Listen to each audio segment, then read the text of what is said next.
All Things Bulldogs, mate. All Things Bulldogs, YouTube, Tuesday night. Tuesday live. night. That's it. Every week, mate. All Things Bulldogs. Big shout out. Up the doggies. Every Tuesday night we do a podcast, mate. We're big supporters, mate. Things Bulldogs. All Things Bulldogs. Yeah. Josh. Good evening, everybody, and welcome to All Things Bulldogs. We've got Gas again and myself, and we'll have a special guest which we'll introduce in a few minutes. So get excited, people, because got a few people been waiting on the chat already. Already got 21 viewers, so I can give you a pretty good rundown of what's happening tonight. Fair bit to talk about. Gus has been on fire today, just answering Twitters all day, or X's, or whatever you want to call them.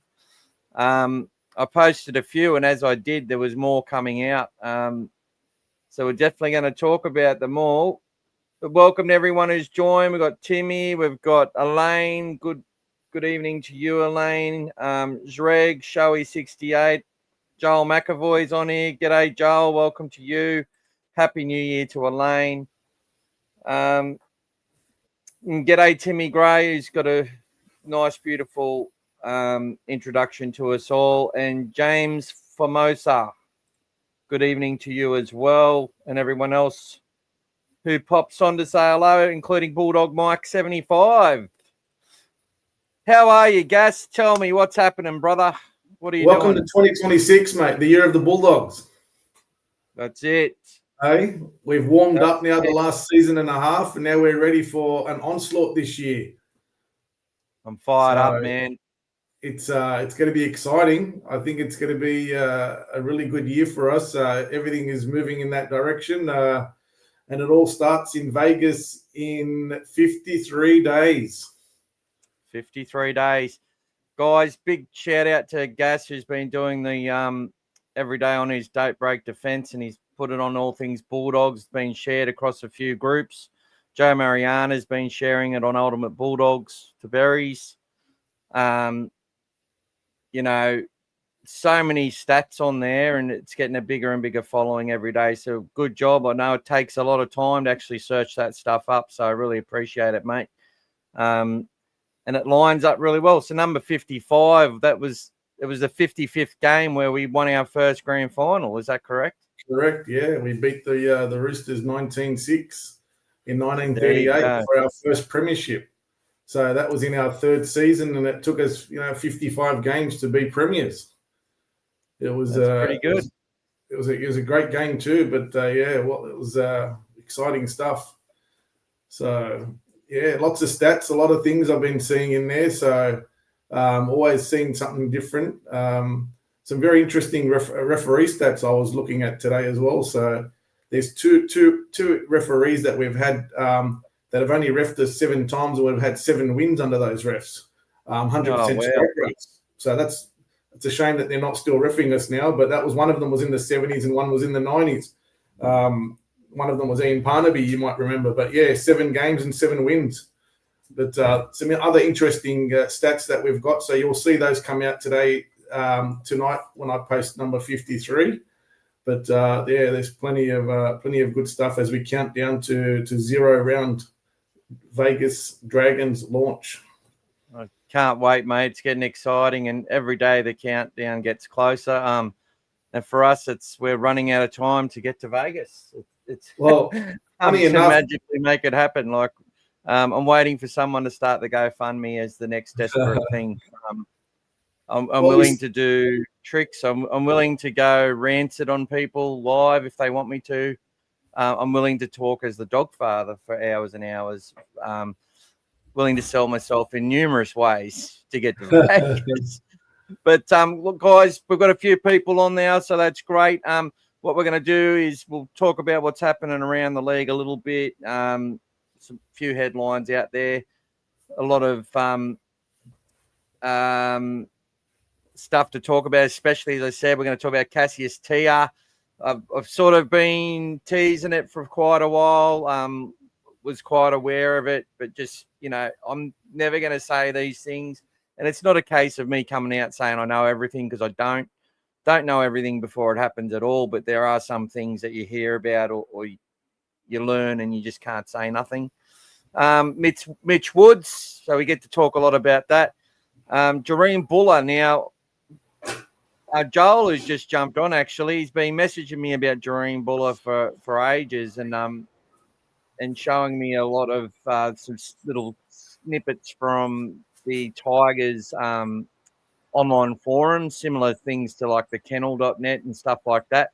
Now, like any forum, 95% of the stuff that's thrown out there is just absolute rubbish as far as predictions go or news or noise. But this is getting louder and louder, and I think there might actually be a little bit more legs to it. I think Bula is someone that the Bulldogs might be chasing. But that's just my personal belief based on it's not something that I desperately want either. It's something I'd be happy with, but we'll talk a little bit about that. We'll look at the competition as well for naming our best, whether it's our 17 or best 19. I might just make it the 19, just in case, because they usually have two fresh people they want to keep as well anyway. So we'll talk about the competition.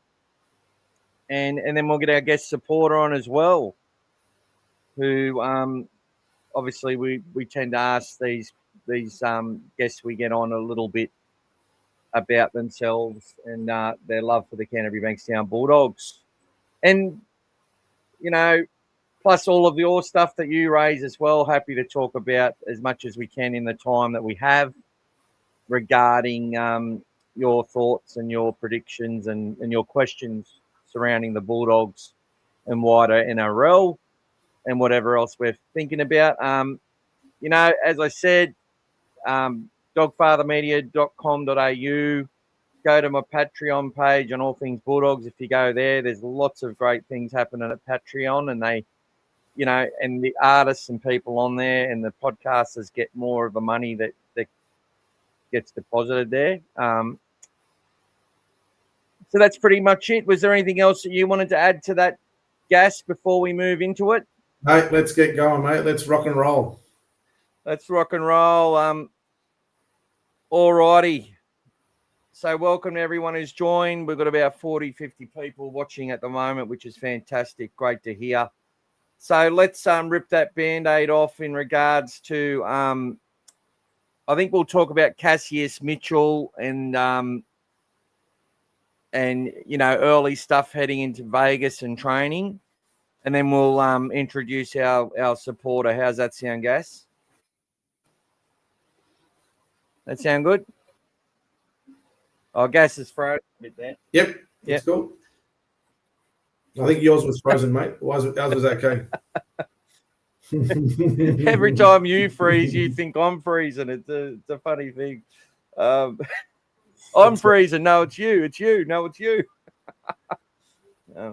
G'day. Just say a quick shout out to a few people who have already joined us on the podcast. Zayad Amalaj, Don Williams, and everybody else. Hopefully I've said hello to everyone so far. So let's get into it. Cassius Tia.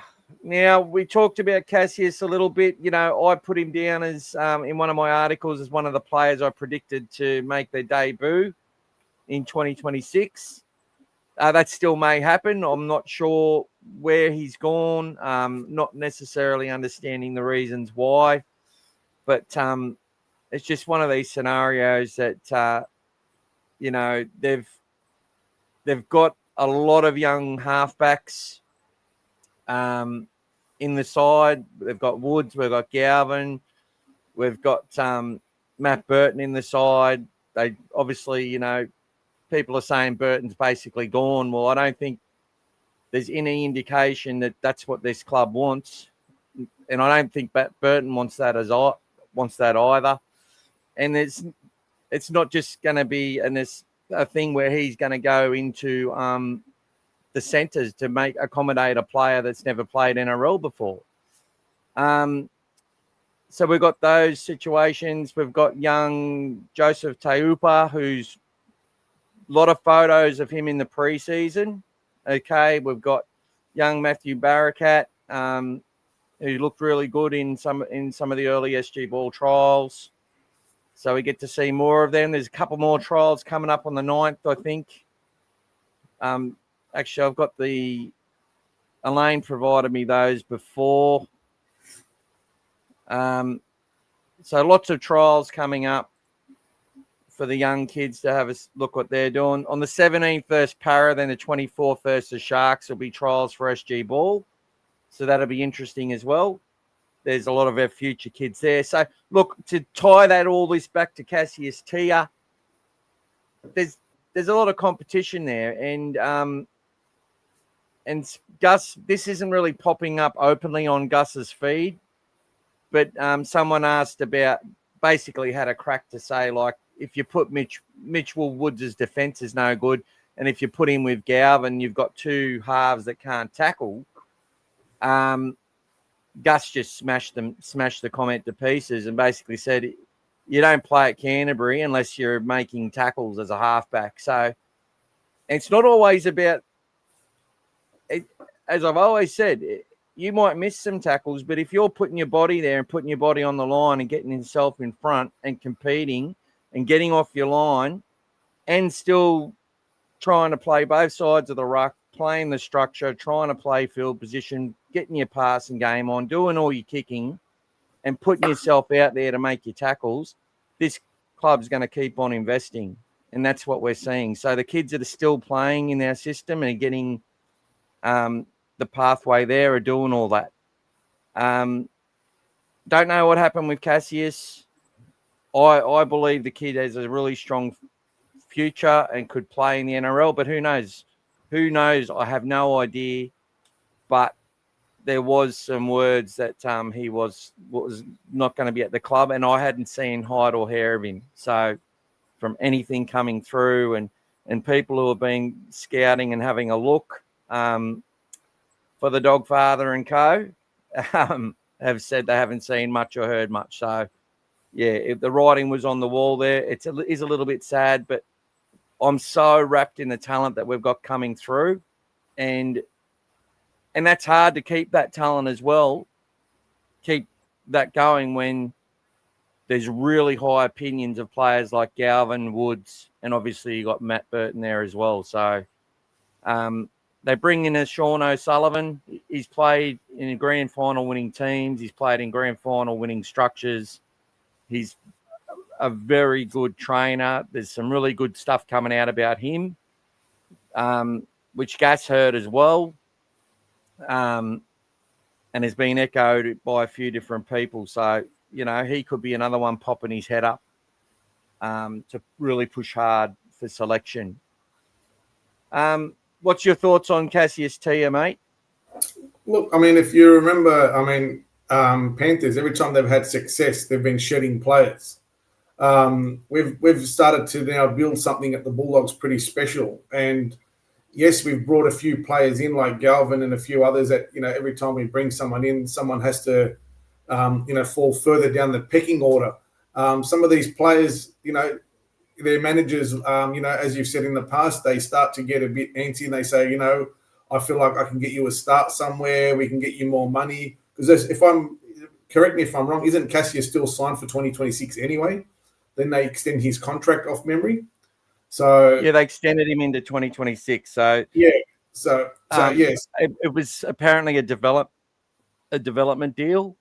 Yeah, and it looked like we had about 7 or 8 people, on even 9, on our development squad. So that looked a bit deep, based on the rules around it and stuff. So eventually, Gus is going to answer, yep, they're with us at the time, because he was asked about Cassius about 4 or 5 weeks ago. And he said, yep, he's with us. Today he was asked, is he still with us? The answer was no. So, some people are going to start to catastrophize, as they do, call for an emergency meeting to sack the board. Well, they might do that in 3 years if Cassius ends up becoming a superstar in the NRL. And look, there's nothing to say he can't. And I'm sure the people at the club will be rooting for him to do that. I don't know what's happened there, but he's not with us anymore, and that's all there is to it. Ultimately, Mick, we've got something called the salary cap, which every team's got, and that dictates a lot of what we do. I mean, we're in a very, very strong position now, as you've just mentioned, and run off quite a few names of talent that's coming through the ranks. We're in a position that we haven't been in for a long time. We've had this problem before, but we haven't had it for a long time. So it's a good problem to have. And along the way, we're going to be losing players. Now, what we don't see all the time is what is happening behind the scenes when what the coaches are looking at, all these sort of ticks and measures that they look at that allow them to see who they believe is ready for the next step and who they think can be someone worth keeping or not.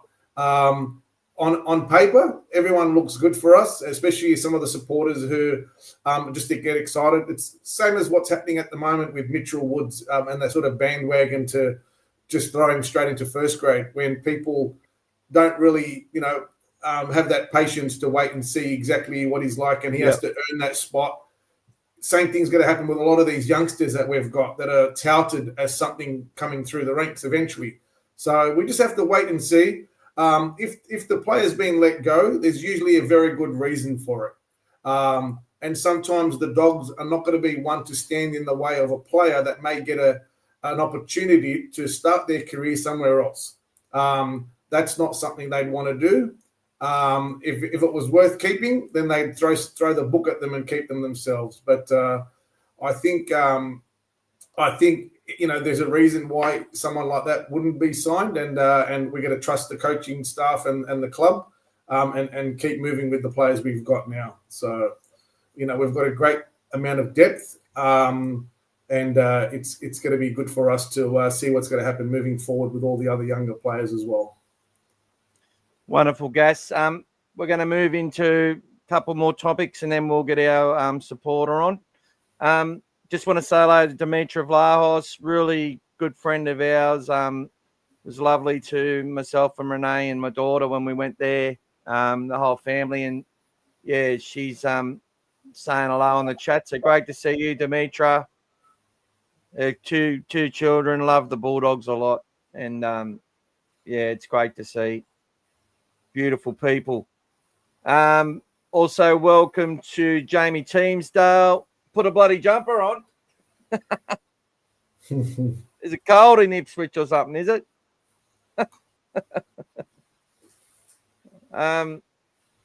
Gas was Mr. Freeze. Oh, there you go. Right. Usually when I freeze, there's a little thing that circles on mine. It didn't do it. That's why I thought it was yours. There you go. Usually Daniel it just goes white and I get a little spinning circle. James, and thank you to everyone who's a member of the channel. Really, really appreciate it. Really helps a lot. That I pay for this in US dollars, but anyway, it's a big help. And thank you to so many people who've continued to join. It makes a big difference. Simon Halibi, welcome to you. Good to see Dak Rupted back here again. And anyone else? We've got Lucky. Yeah, I only just worked it out, Jamie. Sorry, mate. Hello again to you, Joel. Welcome, brother. And, we're doing this. We're going to talk all things Bula for you tonight, brother. And that's what we're going to talk about now. So, Jahreme Bula speculation before we get into a bit more Mitchell Woods. So, basically on the most sort of clear-cut stuff that we're hearing is that Jahreme is looking at it. They're looking at a 3-year deal from 2027. Now, are the Bulldogs going to be chasing him? I think if he's talking to clubs, I think we would definitely be talking to him. I would have no doubts about that.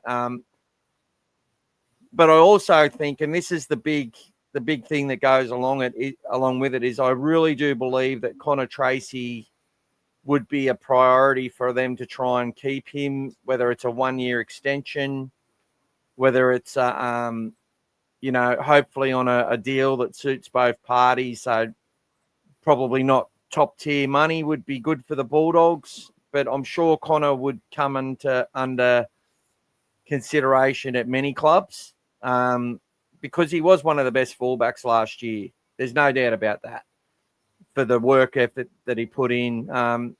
He has some strengths and weaknesses, but what I will say about Connor is I expect him, barring injury, to go to another level this year as well, just like I expect Stephen Crichton to be in that conversation. So, and the fact they've gone and bought a whole heap of fullbacks, as in junior kids, and knowing some of the talent of kids that have played a lot of fullback that, in my opinion, would be really good at fullback, like CJ Uday, and hopefully he'll get that opportunity to do so more often through SG Ball.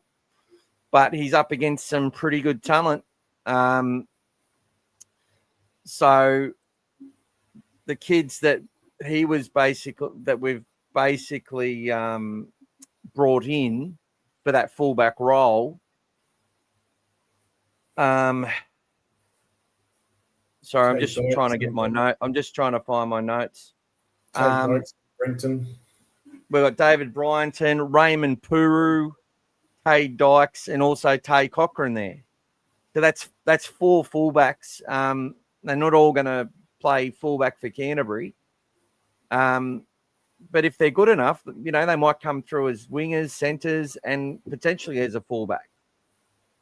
But what you want at your club is depth. So there's a lot of, obviously the club would be, if they are looking at Bula, they would also be wanting to keep talking with Tracy, because if Bula decides not to go to Canterbury, well, you don't want to, lose your opportunity with the one that you've already got, who, since he's been at the club for 2 years, we've made the finals. And he's been really one of our best players. Whether people believe that he has got the ability to be a premiership winning fullback or not, we've made the finals twice, and we made the top 4 with Tracy as our fullback for that entire period that set up our season so that we could make the top 4 before getting injured and having to sort of work his way back to be fit for a final series. So, look, I think, there's a lot of talent brewing in our club, but that talent's going to take a while to develop. And, and that's a good situation for our club. This is sort of where we're at now, where, we're nowhere near where Penrith were. But remember, Penrith had that in their system as they were emerging. They had this young Stephen Crichton coming through, who they paid $650,000 for after he'd played about 10 games. And they had Dylan Edwards, who was on less money than Crichton for the entire time Crichton was there. People don't understand that. Dylan Edwards, who was this premiership winning fullback, was getting paid less than Stephen Crichton, who was only starting his career. So that's why once they made the decision that, well, Edwards has earned his spot here, they've had to let Crichton go, sort of thing. And Stephen Crichton could end up as a fullback at the Bulldogs as well. No one's discounting that. Jahreme Bula, what a great player. Obviously would come to the Bulldogs, improve his defence, improve his positional play, and, bring that flair. And he's got a really good mate here. He's got the same manager as Kurt Mann and Lachlan Galvin, and as of Sean O'Sullivan, I think. I think they're all with what's his face? I've forgotten his name now. I'm sure it'll be, their player manager, the one that gets all the crap at him. Isaac Moses. Yeah, there you go. That's my thoughts on Bula. It would be nice, but at the same time, I don't think it's absolutely essential. But if they're chasing him hard, to me, that doesn't rule out that Connor Tracy just is left out of the equation. I think Connor and players like Cade Dykes have all got the opportunity to be Bulldogs for long term. It's just a lot's going to depend on how they play this year. And our fans have huge expectations, as so do the players. Do we have enough pieces to fit the puzzle to compete for the premiership? Let's hope so. But as we always know, to knock the Penriths, to knock the Storms out of the equation, and then you got a Broncos side which has developed 4 or 5 of the best young forwards in the competition in their side. Then you add the Roosters and everyone else into it. All these teams that have recruited really well, expected to rise. The Dogs have got a big fight on their hands, and they know it. And if they're good enough, we'll see them produce. These players will write their own ticket into our team past 2026. What's your thoughts on Bula, mate? Mate, if it was up to me and we did get Bula, let's say in 2027, then I would still have Tracy in there, potentially replacing someone like a Montoya who'd be sort of getting towards the end of his career, and having him on the wing as he's done many times before, even with the Sharks. So, and he's obviously, entering into his 30s as well. So, it's not someone I'd like to let go of, but, there's a lot of options there. But someone like a Bula would add a lot of that additional flair and sort of give us a bit of that, Reece Walsh factor to our team, which is, as you've seen, it's premiership winning, that kind of form at the right time of year. So having a Bula for us gives us that little bit more creativity in attack, and that sort of coming off the back there. You've seen what he can do when he's sort of, elusive and dangerous. And we haven't sort of had anything sort of similar to that since probably the days of Ben Barber for us. That used to create a lot of that for us. So, and then from there, it was the rest of it used to just take care of itself with the team. So yeah, definitely, I could see why the Bulldogs would be looking at someone like that. And in our system, whatever defensive challenges he may have, I think that would be taken care of through the coaching staff and everything else, and the focus that Sorrell that puts into the defence. So. But yeah, not something that we should be sort of thinking won't happen, but it would make sense now when you look at players like Curran that they might be letting go. It might be, they've got a lot of depth in that area, and that would free up salary space with someone who's more up and coming. For example, letting go of Curran, which would allow us in 2027 have a little bit more money to spend on a Bula to bring them in for whatever it might be, 2 or 3 years. So yeah, so that's sort of how I'd be going with it at the moment. But like you said, it remains to be seen until Gus has a meal at the Chinese restaurant. Who knows? Beautiful stuff, mate. Obviously, a lot of people would be excited by it. Feel free after the podcast to go and put in some comments into the actual to the YouTube. Sit there and put your. A lot of people do. They put comments on there, share it around. If you've got people who know it, let them see it. Make sure you've subscribed. And if you want to join, please join. It helps a lot. And thank you to everyone who has joined already. While we're still on it, I know other people have said stuff, but Bulldog Nick, and g'day to you, Nico. Good to see you, mate. He's got speed, which we need, and he has X factor. He's also a very good age. A knock would be he ain't a ball player, which I think you need to be as a fullback. Yeah, well, I sort of look at that as well, mate, and I agree that you buy this kid as a footballer. It doesn't necessarily have to be your fullback.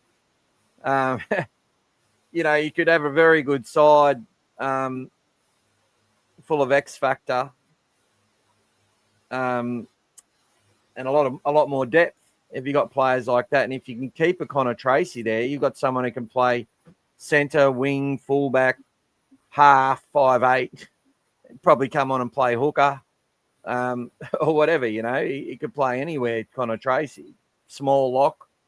Although his defensive work needs work, but it's got better. You saw those 2 tries he made on a kid.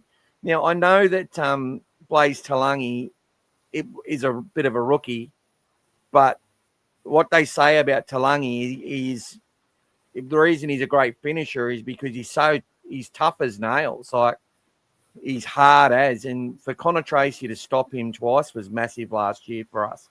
And that's always in my head, the defensive side of things. And I think that's very, very important. He was very good in the championships. Simon, no, we're not saying he's coming to the Dogs. There's just people saying that in the West Tigers forums. There's some whispers going around as well that we might be after him. And it would just make sense that if he's on the market that we would be interested. Like it wouldn't be something that would be too, that's an easy one for the media to speculate about and one that they could get right. Not one that they just make up for fun like they do half the time. Look, the media will even go onto these, they even have accounts on these forums from all these different clubs and create their own rumours on them too, by the way, just so you know. There's certain people who do that, which really sucks and makes it hard.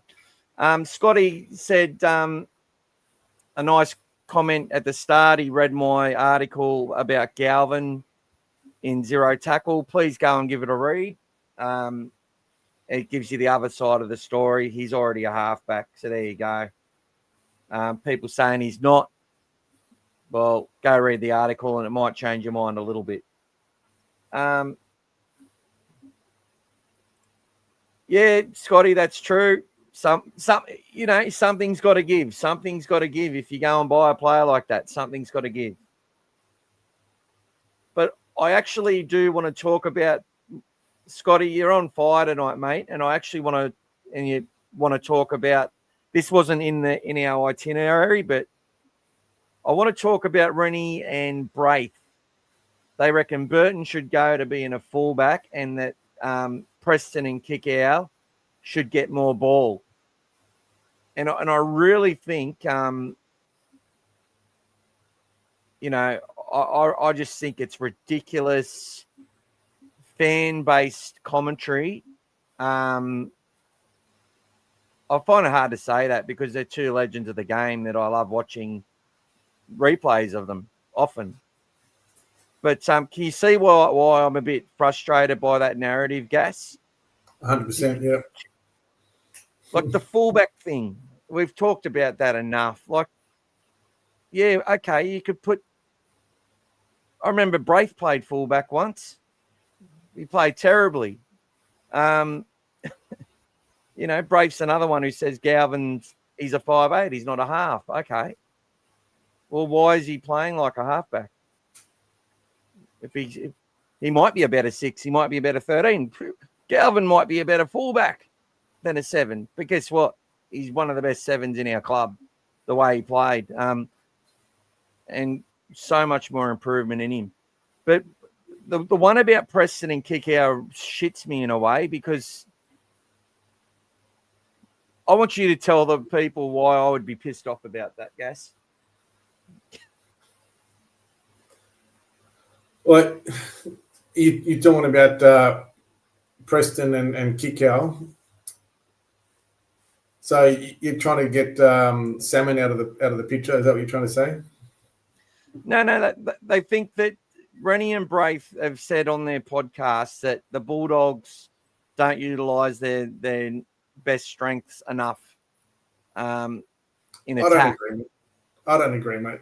I think everything feeds off those guys as well. I mean, how many times can you keep giving it to Kikau and Preston to keep doing what they're doing? I think Preston, for me, was overmarked this year. If you look at how many times he was almost through, he was heavily watched. Everyone knew he was a threat, and he was heavily watched. And Kikau had a lot of opportunities and was our best player in most games. And it's only because of his size and his guile that he was still able to be, give the ball away or do something even.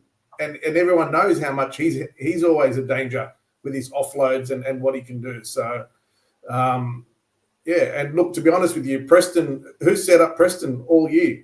I mean, when he came on, Galvin was the one executing Preston as well. I mean, even in that game against Penrith, it was the Galvin-Preston show. So, especially that second half. So, look, they're saying he's underused. Who was our top try scorer last year? Preston. It was Jacob Preston. 12 tries. And he was suspended for half the year. Look, he basically, the way they utilised him, the strategy they used for him against the Sharks early in the year, was brilliant. He scores a try, sets up another one, or he sets up two, I think. And he goes on the left side there as well. So playing on the left there.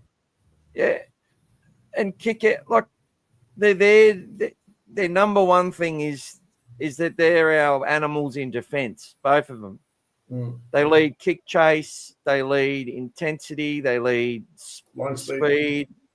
They push out as hard as they can. Now, they work their absolute arse off, and Preston's getting more and more aggressive. He got picked for Australia. Do you think they're picking someone from Australia that doesn't get utilised enough? I just think it's just absolute dribble. And I'd say that, look, I'm sure I've dribbled 100 times worse than those guys have, right? Like, they know their shit, no doubt. You haven't played first grade. They've got to talk about stuff, but that's bullshit. Like, okay, it's like saying, let's give it to your best player every time. It doesn't work in today's game. You just get marked too heavily. You've got to invest and set your game up. It's just the way it is. And especially when you don't have Reece Walsh, or you don't have Stephen Crichton at his best physically, and when you don't have Matt Burton on the field enough because he's injured, all this sort of stuff. It really can create it just does my head in. I just don't understand it, Gas. And kick out, people are saying, well, he should run it more and I just don't know what more he can do. Like, especially when we're not holding a lot of possession, and they've got to do the defense. That's what I mean. When we're not playing that well, those two players particularly have to work so much harder in defense, and then they become less potent in attack. So there is one thing about Kickow, though, that a lot of people sort of tend to forget. You look at the effort that he puts in every game, as you said, especially in defense, kick chase. But for his size and what he does, he still plays 80 minutes every game. Now, how many players of his size are playing in other teams 80 minutes? I can tell you not many at all. Every team has that size or big player like that, and they're always coming on and off the field during the game. But Kickow has to pace himself through a game to play the 80 minutes. And he'll know when to inject himself or not. And I think that's why for him is he focuses on that defense, and he'll know when to come in attack. But he needs to rest, and that's why the backs, when they come off the line in the first few tackles of the set, help a player like Kickow out rather than him taking those early hit ups. You want to utilize him later on in the attacking sets. Guys, just if you've come on late and you haven't sort of heard what we've talked about, please just go and watch it through the start, or there will be some clips posted at the end, which may tell you answer your questions for you. But welcome to Paulie and Kangaroo Killer. Have you heard any rumours of Bula? Yeah, we have. I think that's a good point. He might come for less. Joel's saying Galvin will thrive. James is saying Burton has to stay. Adam Darwich, welcome to you. He believes Burton would make a good 13. Potentially he could. He's got enough size to do it. He's definitely got enough size to do it. Yeah, I think there's a definite scenario where we could retain a Connor Tracy and retain a Bula, but you're then struggling to retain some other players as well. Something's got to give.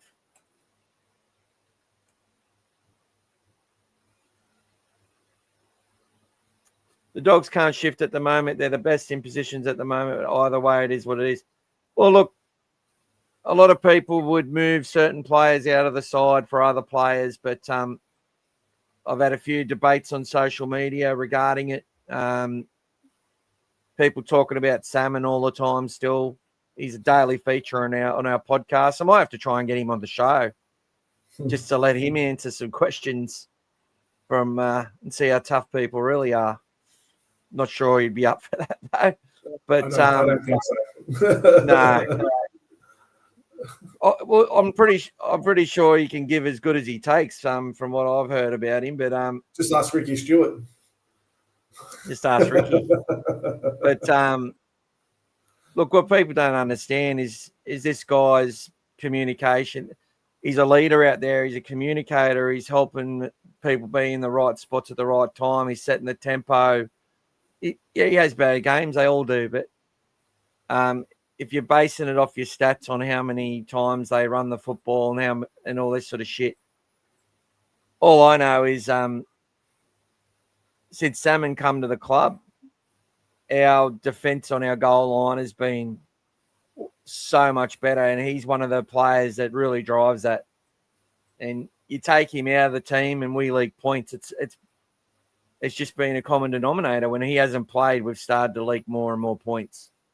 But people aren't into that sort of stuff, are they?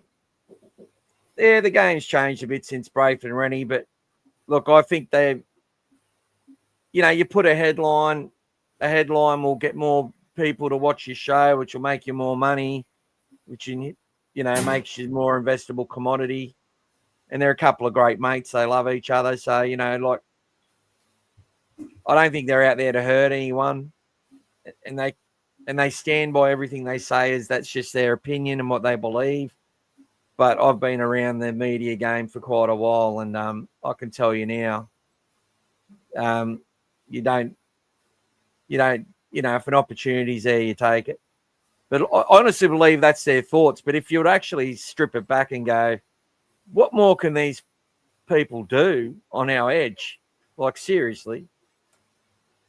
And if they know what they can do more of rather than just give them the ball like in under sevens, well, maybe they should tell someone how that they can utilise those two players more effectively to make Canterbury win.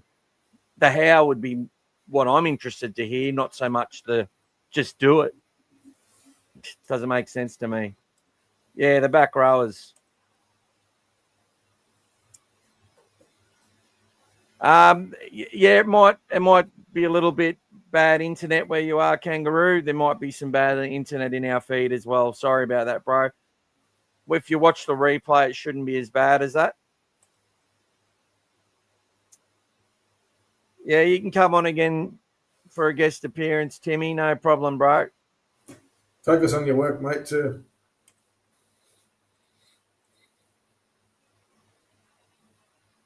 Who wouldn't want to play for the Doggies? That's right. Yeah, Finel R2 will crack Joel. Gus has said he would. If he doesn't get injured, he'll play at some point. You think they made a bit of sense, Scotty? Oh, they always make sense. And look, if you believe what they're saying, like that's everyone's got their own thoughts on things. We're just a community here. But I've just given you my reasons as to why I don't think it makes that much sense to me. But and I actually watched and listened to it as well. Like, I listened to their stuff, and I suppose it sounds like I'm really putting them down, but at the end of the day, I'm just putting down one thing I didn't agree with. There's lots of things they say that I do agree with. And it's quite, anyone from the Bulldogs does anything, I'm watching it. Willie Mason in Sunny Nights. Get your head around that. He does a great job. Does an absolute marvellous job. Yeah, 24 is a nice young age to be at, butter. So there you go. All right. I think it's time there, Gas. What do you think? Yeah, mate. No worries. Let's go. Let's get on our little supporter. Welcome. How you going, Aki? Good. Happy birthday, Aki. Aki had a birthday on Sunday. Welcome. What's happening? 18. How old is he now? 17, 18. Yeah. We're not announcing it. Well, I'll tell you what, you pass off as a 19-year-old, Aki. Lucky you don't look too much like your dad.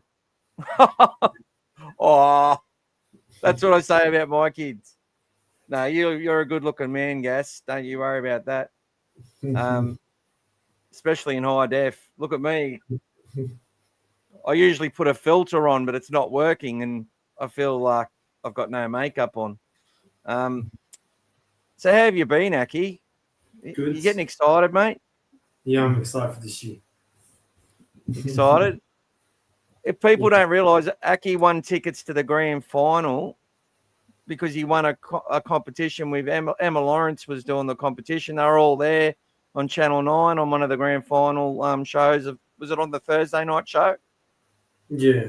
Yeah, it was live down at the where was it, at the What's it called? Overseas passenger. the overseas passenger terminal where they had the grand final fever going.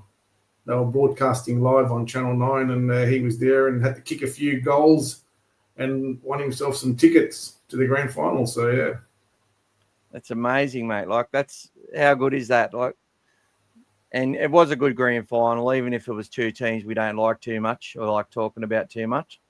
But it was definitely would have been a good day out there.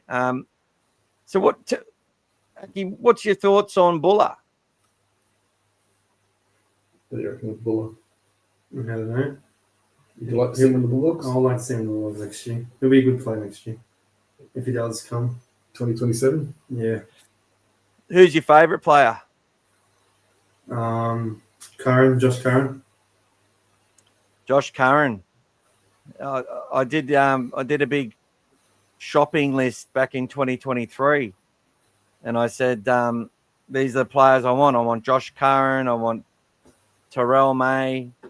I think I said, who's the five at the half? The bloke at the Warriors, the halfback. I wanted Luke him. Metcalf. Luke Metcalf. But we got Josh Curran like 2 months later. He came early because that was I wanted him for the 25 season because he wasn't off contract, but they allowed him to go early. So that was really good. But unfortunately, I think he's going to leave, Aki. Yeah, we were fortunate last year after driving all the way up to Suncorp to watch the Bulldogs against the Broncos. Josh came over and gave his headgear to Aki after the game. So he's got did he? He's got that as a memento. And then I went back and caught up with Josh at training, and he signed it for us as well. So that was nice of him. Oh, that's wonderful. Like, he's definitely one of the best people in our club. Very genuine. Yeah, you can tell that too. He just got a real beautiful personality. Who's the other two players that you really love at the Bulldogs at the moment? Jacob Carraz and Stephen Crichton. Can't go wrong with Jacob Carraz. I actually got a song that I did about Jacob Carraz. I might play it when we finish tonight. Through AI, of course. I called Carraz his brother. I called Carraz his brother, the brother that he never has. So he's a young Carraz, mate, this bloke. He's the next Jacob Carraz. Are you playing footy, Aki, or? Yeah. Sometimes I play footy. At school, mate, nothing serious yet. Oh, got to fill out yet. Yeah. Might play Oztag like his old man. Yeah. Yeah. Good game, Oztag. A lot of great footballers there that have transitioned both ways too. So, what's your best memory so far as a Bulldogs fan, Aki? Trying to think. But while he's thinking about that, we can tell you about the first game that he went to. Yeah. He met a very special person in his first ever Bulldogs game. Who did you meet in your first game? Steve Mortimer. He sat down and had a chat with Steve Mortimer. It was during the Mortimer McCarthy Cup in 2022. Yeah. And Steve sat down and had a chat with him and asking him how he was and all that stuff. So it was a great memory for a young kid turning up to his first game at Acor, and there is Turvey there as he's leading to the legendary Bulldogs. Has your dad told you much about? Have you watched any of the old games with Turvey in it? Yeah. Yep. Yeah, he was one of the best.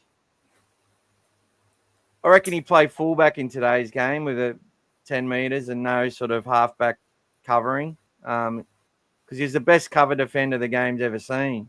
But we don't really have that too much now. And there's not something else that Turvey was very good at that's not very big in today's game was the chip and chase. Yes. So old chip and chase. So we were having a look at some footage recently of that. And I also showed him a very, very famous chip and chase by not a Bulldog player, but it was a very famous call by Ray Warren, the chip and chase by Mullins, chip and chase again by Mullins. The game against the Broncos on the Friday night, if you remember one time. That was yes, I remember that. Go on to YouTube and have a look at that. That's a big one. But that chip and chase, I think it's underutilized still in this day and age. I think it still has some legs. But Turvey was very, very good at that. So, Aki, you hold the dope break defence with your dad, the flag behind you there. Like, what's it like? Yeah. What's the atmosphere like? And how does it feel when you're at the game holding the big banner and everything? It's really loud and it's good. Especially that first try when Lachlan Gavin scored against Parramatta. That was really loud. Wasn't that a great day? Wasn't that a great day? I was at that game, funnily enough, with Pete Webber and Mark and Timmy was there. Yeah, what a great day that was. I'll never forget that day. And Connor Tracy played really well again. Curran played his part in that try as well. And he just come on. Look, and the game was really close. It was a really typical Canterbury Parramatta grind for 60 minutes. And we just ground them. You know, Mitchell Moses would have come out of that game feeling good, I think. But knowing like this Canterbury side is doing stuff similar to teams that were, smashing his side in the grand final in 2022. Just playing that style and, what a great day that was. Sensational day. And when Gavin scored, I even think people who weren't that happy about him coming were excited when they saw that. If you remember, I put that footage up. I actually started to record just as he got the ball, thinking he might score, and posted that video on it. It got a lot of hits. That one. It was that moment that Lockie scores, number 23. Yeah, 23 playing in that game. So it was a pretty very loud. But the best thing about the kennel I find is when we're doing well, I mean, the chants, the Bulldogs, just the way that it goes, everyone that won, it's a great feeling, great camaraderie. Everyone there, pulling on for each other. It's awesome. Even that finish by Galvin against the Dragons to set up that winning try at the end with that cutout. So there's a lot of amazing stuff that we're starting to see at the game now. Just sustained success is really starting to come through. So a lot of people, Aki's age and younger are starting to see success, which, to be honest, they haven't seen. Like, we've seen Bulldogs win grand finals. A lot of these younger kids haven't seen that. So it's a great time if you're a young Bulldog fan. Like my first memory of this kid was when he was only a couple of years old and we were at the Easter show. And I'm asking him to buy any show bag he wanted, and he picked the Bulldog show bag. And that's when I was like, could have kissed his feet. I'm like, yes, that's it. I've got him. He's here. He's home. He's done. Yeah. So that was a special moment as a father, knowing your young bloke wanted to buy the Bulldog show bag. It was a special time. So yeah. I love seeing how proud you are of your son, Gas, and I know Aki's very proud of you too. I can tell, mate. And I love seeing all the posts you're putting up, and Don't Break Defence is going to be bigger and stronger in 2026 as well with you two there. So, Aki, what's your predictions for this year with the Bulldogs? Hopefully, another top four finish. All right, I'm going to give you a little question here. Who are the three teams you think that will improve their position on the ladder, and then I'll ask you 3 that are going to go backwards on the ladder. Who are the 3 teams that are going to improve on the ladder this year? I'll probably say the first one, Parramatta. I think Yep. Parramatta will go all in. And then maybe Souths, if they don't get any injuries again this year. And maybe the Roosters. The Roosters, you reckon they'll move from 8? Yeah. Yeah, and they don't have to finish in the top 8 either. It just means improve. So improve their ladder position. What's 3 teams you think might drop their ladder position next year?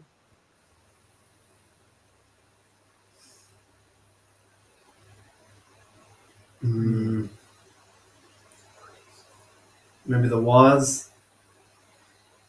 Warriors? Yep. And Well, it can't be Knights because they came last. So they can't get worse.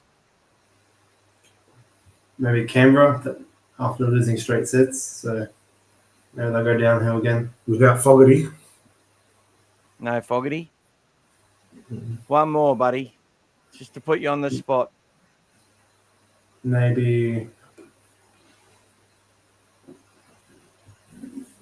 probably Melbourne. Melbourne. Very good. Very, very good. I'll do that for everyone. I'll get your predictions on that as well, guys. So I sort of agree with the 3 teams that will improve. And I don't disagree really with any of the ones that might go backwards either. I think Manly will go backwards too. Yep. But, yeah, maybe Dolphins might improve a bit more as well. West might improve. Look, Dragons might improve.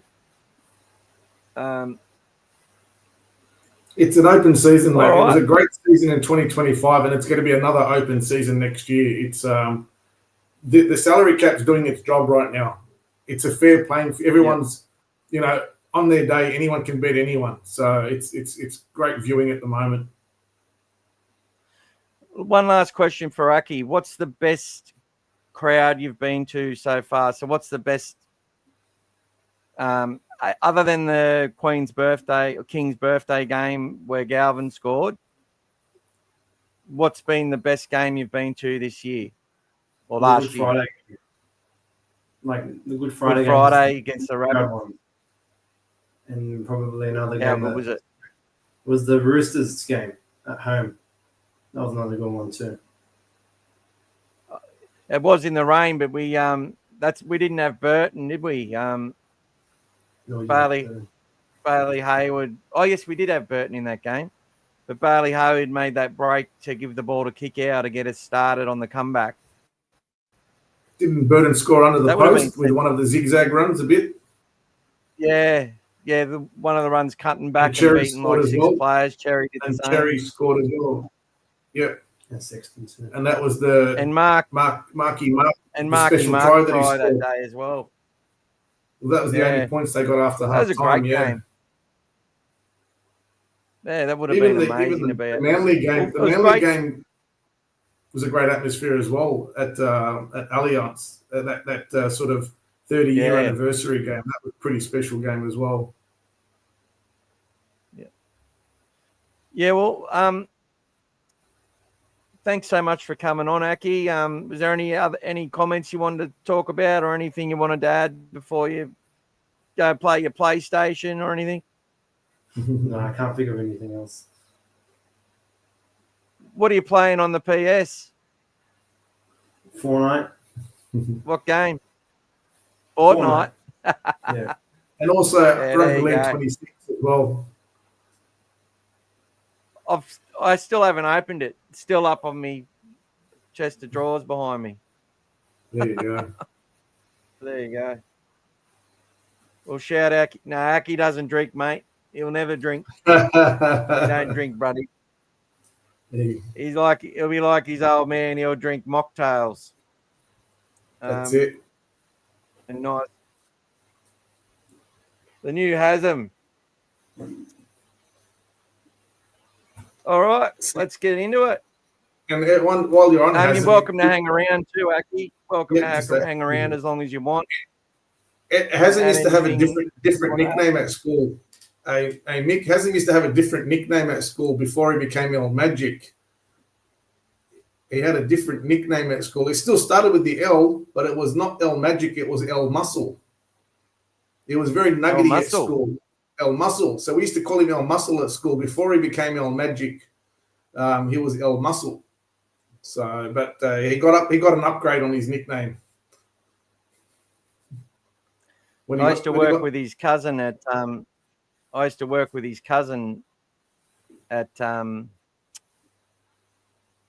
Westpac at Surrey Hills. Yeah, so I actually bought a car off her partner, a Toyota Celica.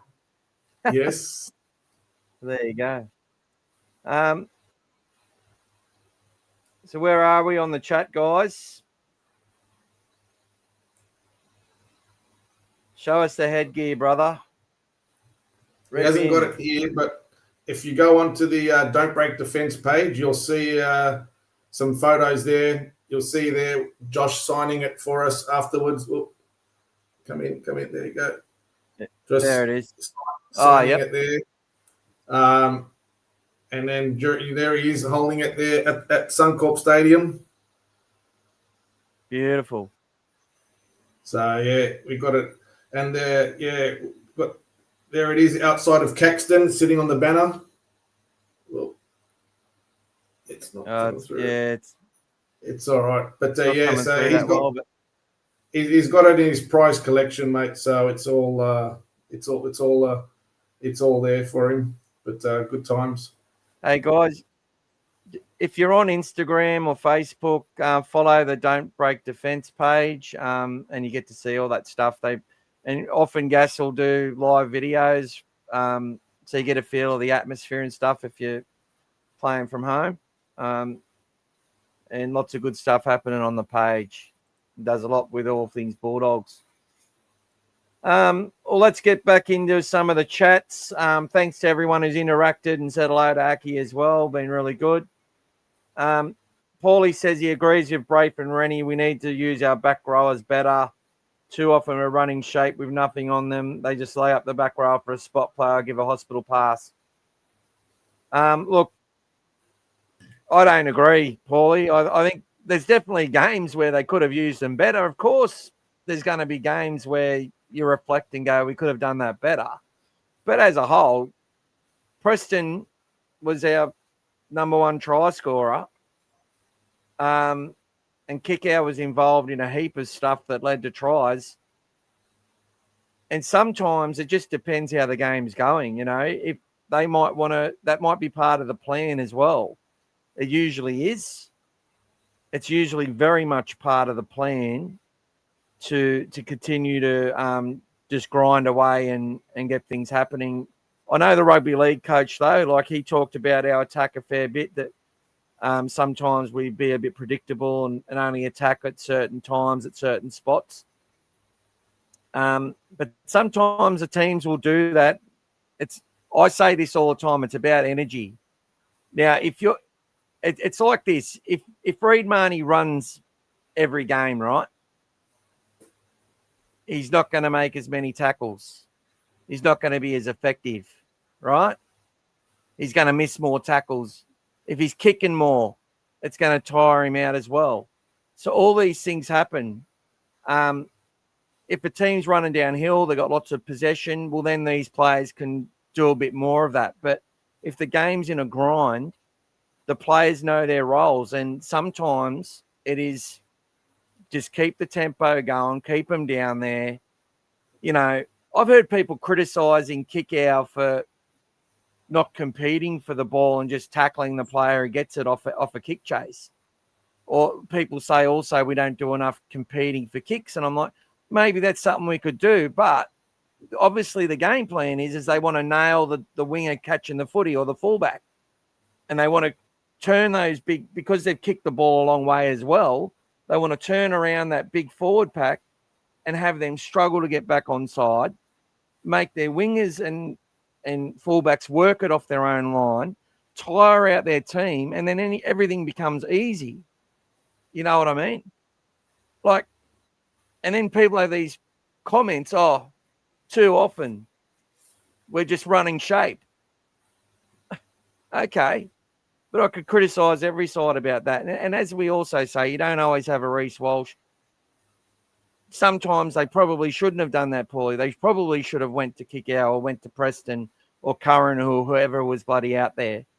But that's rugby league. You're never going to be perfect all the time. But as far as I'm concerned, we utilise our edge to our advantage a hell of a lot. I just don't. I'd love to get a bit more, obviously, but I don't see how it's going to be consistently possible all the time. But who knows? Maybe Galvin and Woods and Burton will enable that to happen a little bit more.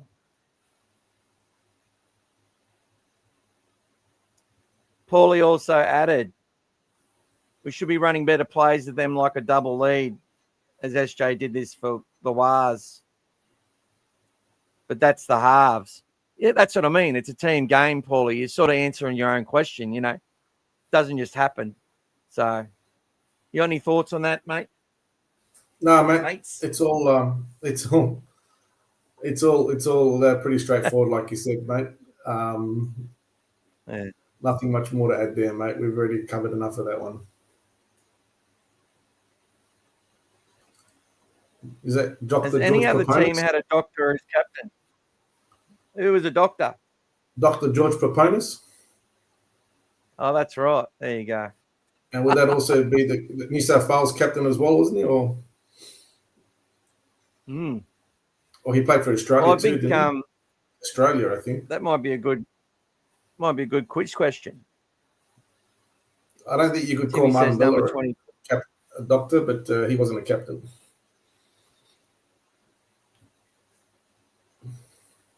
James, you guys talk about Lamb, Mortimer, relax.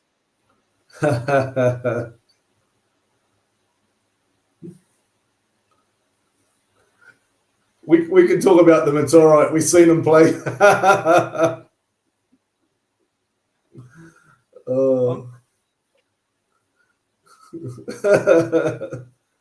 Mortimer, Hey. Lamb. And Bullfrog in the middle. Legend. Mick Potter. Is that Stephen Folkes? Michael Hagan, Brian Batiste, Paul Langmack, Peter Tunks, Andrew Farah, Paul Kelly, Chris Mortimer, Peter Mortimer. Is that Mullane? David Gillespie, Billy Cement. Johnston, Yeah. and Warren Ryan. Yeah. I'm going to talk about those players forever. You know why? Because they're legends. And when you're a member of the Bulldogs, you're sharing in a legacy with those people on that photo. And that's what it's all about. Lucky he threw in the LOL. It's all good. James says West Titans, Cowboys won't improve for sure. I think West might, but I'm not sure about Titans or Cowboys, but we'll see how they go. Jamie loves El Magic. And so do I, brother. Haslam El Mazri tackled me in a game of Oztag. I said, man, it's not Here's rugby Jason. league. Well, I was welcome, only trying to Jason. How score you try going, number mate? 6 against him. My mate Jason lives up here. We actually spent New Year's together the other night, so that was great. He says he'd like to know what sort of strategy Canterbury and their coach are going to implement to beat the mighty Brisbane Broncos. What do you reckon? How are we going to beat the Broncos in 2026? Leo Thompson. He's going to take care of Payne Haas. Well, there you go. There's the strategy. Look, it comes down to winning the forward battle. It's as simple as that. Simple as that, playing the game where we want to play. our young guys will be a year better, but so will the Broncos. I expect the Broncos, if they aren't mind fucked, oh, sorry for swearing, meaning if their young spine doesn't get into their own heads and they don't try and win off every play, they've got the forward pack and the back line and to stay in the top 4 for many, many years. I rate their forward pack above any in the competition. And what I think is that to beat them, the Bulldogs are obviously going to have to execute their game plan. And it's a pretty simple plan of, making sure. Well, look, the Bulldogs are the best defensive side from when a team catches the footy and where a team kicks on their fifth. We've been the best side in that department for the last 2 years. And considering we're apparently losing the ruck all the time, that's the area we'll need to continue to thrive at. But I think we probably need to do a little bit more as far as take a few more risks to beat the Broncos. We saw that in 2024, where we played that beautiful, expansive game that people sort of want to see every match. But in saying that, you've got to have everyone fit and firing. And look, we're going to have a couple of opportunities to beat the Broncos in 2026. And I've got a feeling we might play them more than twice this year. So thank you for the lovely question, Jason. And thanks for being a member of All Things Bulldogs. Joel reckons that Bronson Cherry's going to have a breakout season. What do you guys reckon? Yeah, what do you think, mate? For what? Bronson Cherry having a breakout season. Yeah, have a good season this year.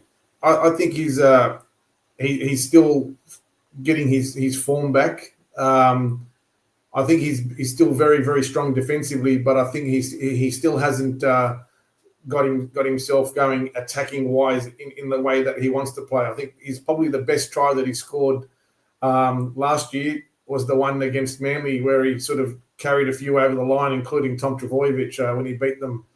I think that's going to give him more confidence to keep believing in the speed that he's got and the strength that he's got to do it more often. So yeah, he'll keep getting better. Bronson, still young. Physiotherapist. Marty's a psychologist, isn't he? I'm not sure. Physiotherapist. Scotty said bash the Broncos. It was a physiotherapist. Physio, yeah. There you go. All right. Yeah, thanks, brother. No worries. All right. So, Mitchell Woods. Let's talk about Mitchell. What have you heard, mate? What have you heard? So, look, guys, we talked about this last week, and it's funny, the little short that we posted around the grounds about Mitchell Woods. Why isn't that staying there? That we talked about, that I found it alarming, and people didn't see why, about numerous people. I don't know what's going on with me thing here, but anyway, sorry about that, guys. Look, people were saying that Mitchell Woods should start at 7 and Galvin should be the 6 and blah, blah, blah, blah, blah, blah, blah. Keeps going to Cassius Tia, but anyway. Woods hasn't been training with the main group. That came through on X today. So Gus said that he should be right to feature in our trials, or one of our trials, which is really good news. And so obviously, being only his second sort of full year training with the top 30 squad, it's difficult. it's difficult. And they've been working on this kid to get his body ready for NRL footy for a number of years. And they have taken their time. They haven't played him unnecessarily in games. They haven't listened to noise when we've struggled to bring him in. They've prepared him to the absolute minute to play NRL. And look, this bloke on social media was saying that Gus told him at the races that, Woods won't be the halfback in Vegas, but he'll be coming in real early in the season. A lot of people, I think that guy's having a fantasy, but we'll have to see. Look, the kid's being prepared. They've paid good money to keep him at the Bulldogs instead of going to play AFL and other places, and they're going to give him every opportunity. But people just need to chill out. Galvin's nearly played 50 matches. Burton's still our best 6 in the club. It doesn't matter whether they're the 6 or the 7 or the whatever. It's all about having the best balanced team on the paddock to win games of rugby league when they need to be won. And I trust our coaching staff and that are going to do that. But Mitchell Woods, I don't think is in the picture to play 7 until maybe the back end of, I reckon they'll give, barring injury, they'll give Galvin and Burton at least 10 weeks, which is what most teams usually do, unless they're really failing badly or something like that, which I can't see happening. To me, failing badly would be to have lost 8 matches or something.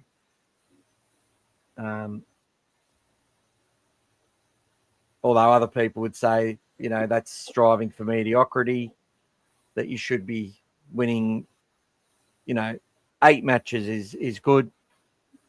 Winning 5 matches isn't good enough. That sort of stuff that people talk about. It just all depends about the context of the match and what happens within that 80 minutes. But, that's any thoughts on Mitchell Woods, mate? My gut feeling has been the same for the last sort of few weeks and months.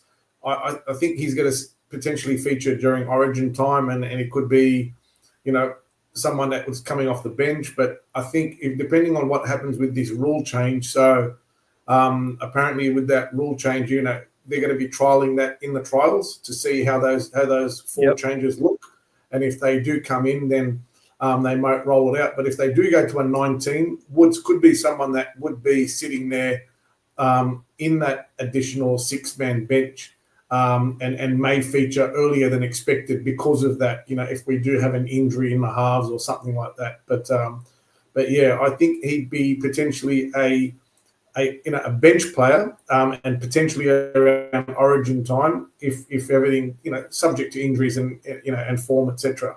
But I don't think he's someone that they're going to be rushing into the team or anything. That would have happened already. I think he needs to still get his feet in New South Wales Cup, keep his form, build on what he started last year and go from there. And, similar to what they actually did for Sexton as well in 2024. They sort of started him, in New South Wales Cup. They had Hutchison in there when he got ready what they wanted to see from him. They brought him in. Same thing may happen for Mitch Woods. He just get yourself ready, and if the opportunity comes up and he's needed, then I'll bring him in. If not, then so be it. It depends on how the team's going. Yeah, look, James has come in with something which sounds a little bit weird. That's just how I perceive it, brother. No disrespect. 10 weeks, that's still too soon. Woods might not get a run ever if a young gun in the NRL becomes available. Look, that sounds like a bit of a loaded statement that the Bulldogs are just buying anyone that they can, which I don't agree with. We got a Lachlan Galvin at $700,000. Parramatta offered him more and longer deal. We got Leo Thompson for less than the Raiders offer, and he wanted to play for more. We needed forwards. while we're still developing them. And we've brought players that no other clubs have wanted. No one was chasing Turpin previously. Now, I know Manly were interested at the end of his contract, and we give him a 1-year extension. He's taken it. No one wanted, no one was really chasing Salmon or Connor Tracy or Josh Curran or any of these players. No one, even Stephen Crichton, no other team was talking to him. No other team talked to kick out. No one was talking to Burton. The Bulldogs have strategically got themselves out of the ashes, off the bottom of the ladder, bringing in lots of young players, bringing in the Max Kings, who nearly gave the game away, bringing in the Kurt Manns, who, you know, if he retired at the end of the Newcastle at 31 or something years old, no one would have blinked an eye. Now he's what, 32, 33 now, maybe older, and in the best form in his career since coming to the Bulldogs. So, you know, who have we bought? Did we buy Mitchell Moses? Did we buy Jahreme Bula? I know they said we were offering these players a lot of money, but I also think the Bulldogs never really said officially they were chasing any of them, and are quite happy as part of the recruitment wars to be tied to every single signing in the comp, which is media-based. That's what the media does because it's easy. Oh, the Bulldogs are interested. The Dragons have to be interested. The Eels have got to be interested now. Perth are interested. PNG will be interested. West were interested. You know, every single they're the teams, right? That have got to buy new players all the time, apparently.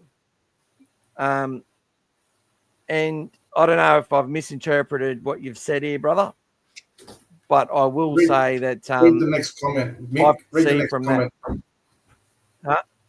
Read the next comment as well. Okay, if that young half-like from the Storm become available, do you think the Dogs would say no?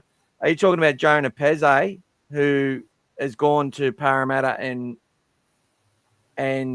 Brisbane for 3 years? Braith's kid? Yeah, so we weren't interested in Jonah Pezze, even though he played an amazing game in the semi-final and more than held his own. No, we weren't interested. You think we're out there buying players willing?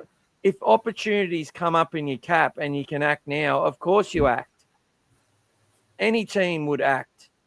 But you're making out like this. Your comment to me was loaded. And that's just how I've perceived it. If you're talking to me face to face, we might be having a completely different sort of tone on the conversation. That's the problem with chats. You don't always interpret things or comprehend how the person means it. But what I will say is that the reason I do what I do is to bloody shoot these narratives down because they don't hold sway. We had this war chest for years, but who did we actually buy? How many $1 million players are at the Bulldogs, may I ask? We've only got one now that's close to that amount. Crichton, and when he came to the club, he was on 800. Kickout on 800. Burton came on 550, extended to 750, right, with incentives. Thompson, 800. How many $1 million players have we got, mate? So we're just buying every young player on the market. Yes, we're out there getting David Bryantons. We got Cassius Tia, gave him an opportunity. Didn't cost us much. We've given opportunities to young players.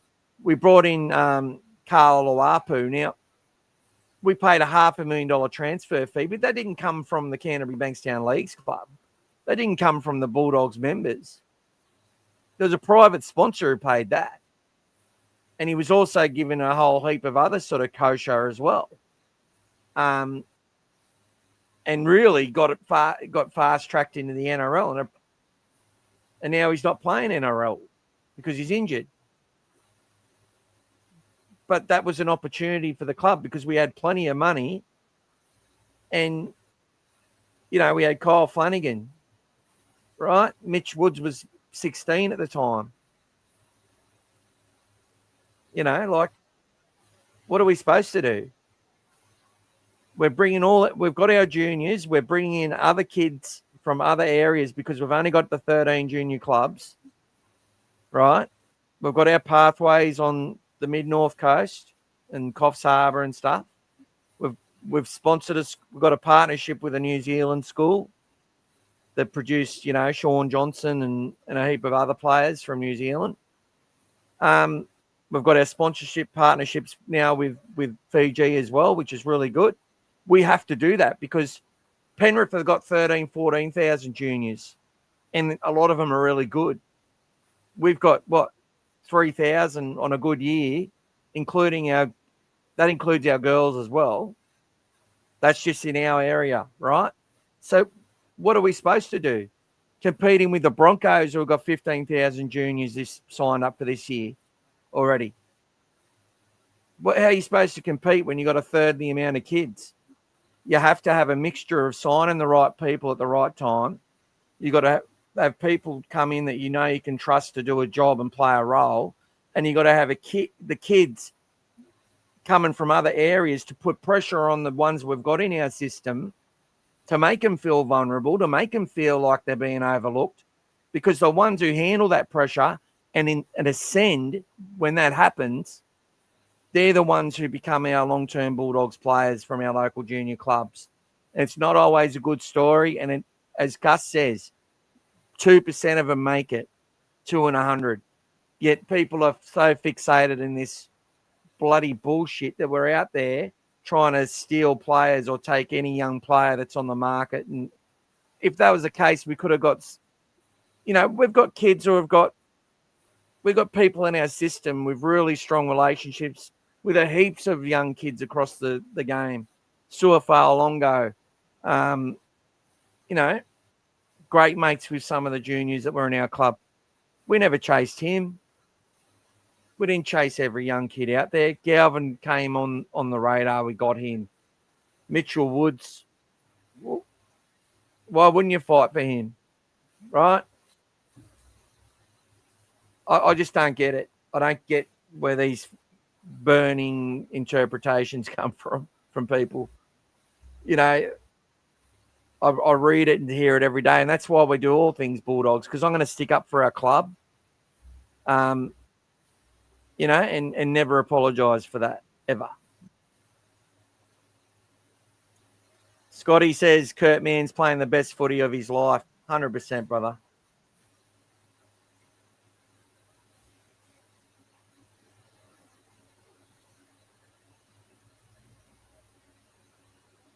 All right, let's keep going with this, James. Gas. Do you think we just flick players away if someone better turns up? No. It's horses for courses. At the end of the day, what we do is a business. At the end of the day, the Bulldogs, it's all about success. Success drives everything in the club, everything that you do. The Bulldogs are looking at what's the best formula for success, whatever it might be, whether it's the coaching staff or they've already made changes to that this year. They've brought new coaches in. Everything about success is what they do in the club. Players are no different. They have to bring in these players. Not always the players you've got are going to do the job. If it's not working in one area, you're going to look elsewhere. Mitch Woods is still untested in NRL, hasn't played a game of NRL. People talk about him as if he's already playing Origin. He's no one at the moment. He may be someone. We all hope so, but he's no one at the moment. He hasn't done nothing yet. He hasn't proven anything yet other than be very good at his age. Unfortunately, a lot of players have also had that kind of career at a young age. They've come in, they've shown a lot of promise, but sometimes it doesn't eventuate, it doesn't come out to much after that. They have the Australian schoolboys captain or something, but they have a good career or nothing special.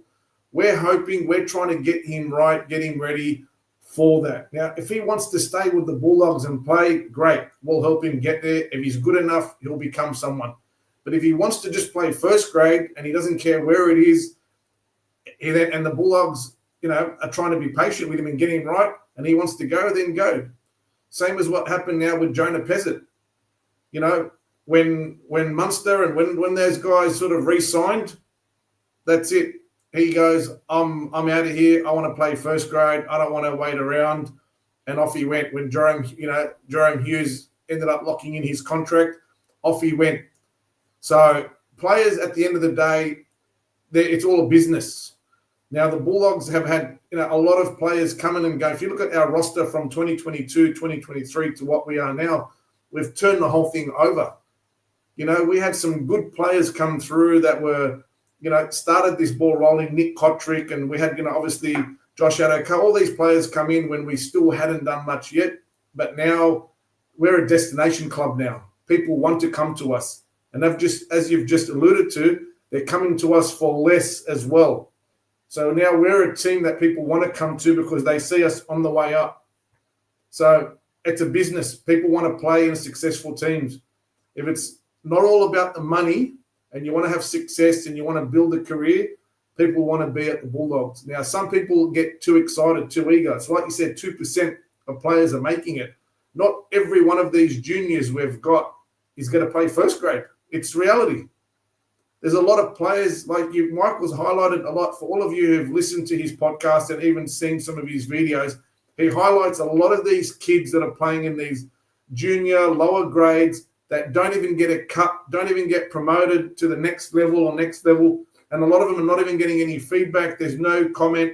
They go to the end of the year, then they get told, sorry, we don't need you anymore. You're not moving to the next level. It's tough out there. A lot of kids want to play first grade. It's tough out there. Does it mean that the Bulldogs are looking at Lucky Galvin, ideal situation?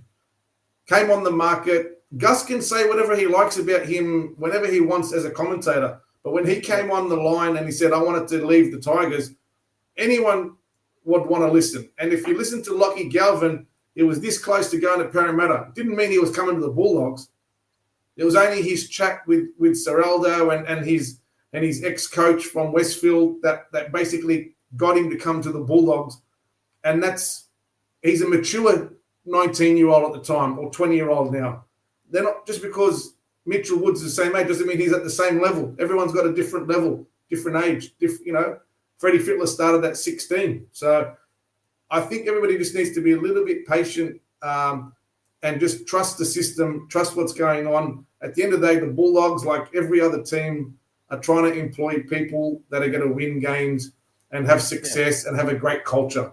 And I think that's what the Bulldogs are looking at, no different than anyone else. But for me, I trust what they're doing and I'm happy with the way they're going. If someone they feel is not ready or is not going to be the player they want, let them go. If someone else is ready and he's there and they can bring them into the club, sure enough, bring them in.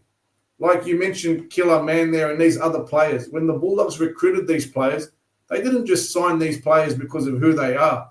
People were saying, why all these utilities? They went and asked and found out about these players and what they were like as individuals, culture-wise, training-wise, all of these things. That was more important to them than just, he's got some ability. That was more important, and that's what the Bulldogs are doing now. Galvin was in that same mold. They could see what he wanted. He was hungry, and that's why he's at the club. So I don't think that every player that comes on the market is a potential, and it's going to take away. If Mitchell Woods is going to be the next big thing, he will be the next big thing. No one's going to stop that, whether it's for the Bulldogs or someone else. So, everyone's going to have their turn if it's going to be coming. That's it. But it's a tough road out there. Not everyone's going to make it. It's not easy, but you just have to keep putting your best foot forward. And we've spoken about it before. Look at Jacob Carraz. Didn't even get locked in with the Bulldogs. Had to go and play at Newcastle. Whatever, came into the Bulldogs on a training trial and managed. Now he's going to become an Origin player and he's an international for Lebanon and all sorts of things.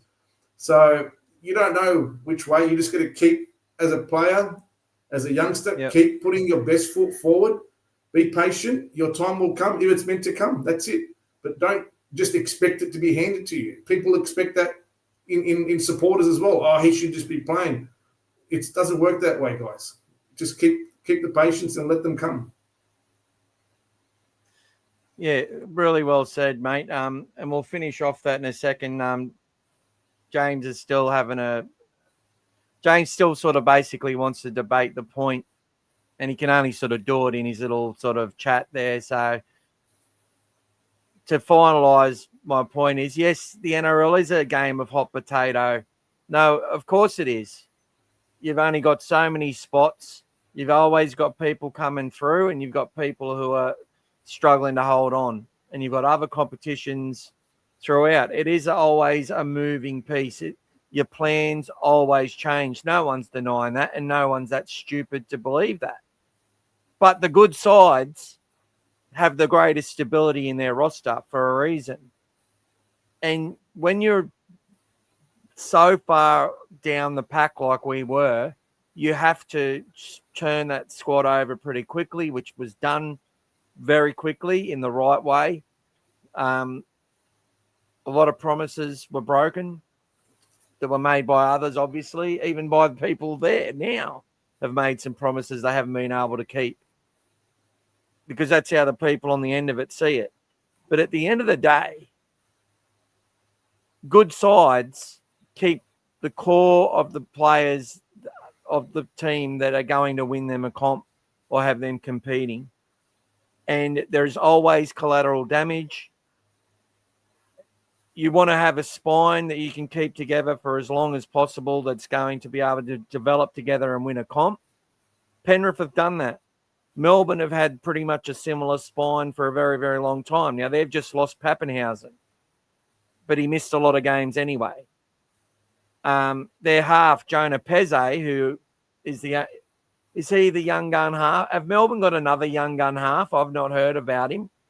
Is there another young gun half at Melbourne that they're talking about? Logo, but he's not a half. But he's a fullback. He's more a fullback. So this is how it works at Canterbury. If a player and a manager ring up Gus and say, we want to play for the Bulldogs, can we have a meet and agree?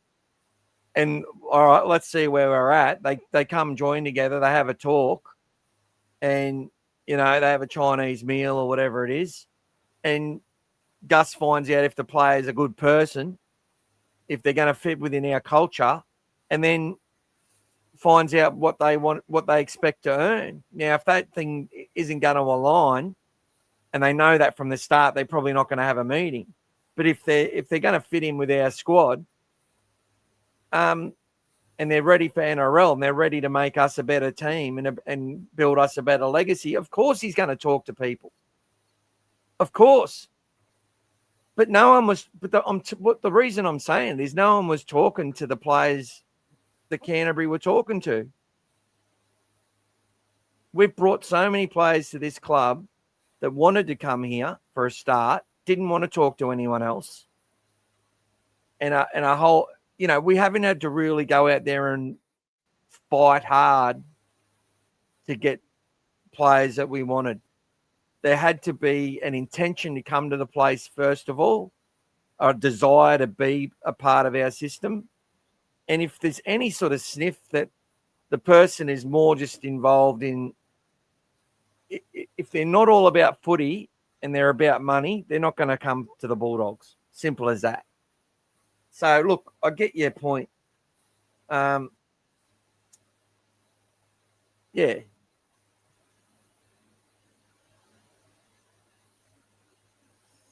Anyway, James, I think we've said enough on it, brother. The game is a hot potato. Of course it is. But the good sides keep the core of their sides together for a long time, and they have their juniors progressing, filling spots. They have an order to things, and it's not like the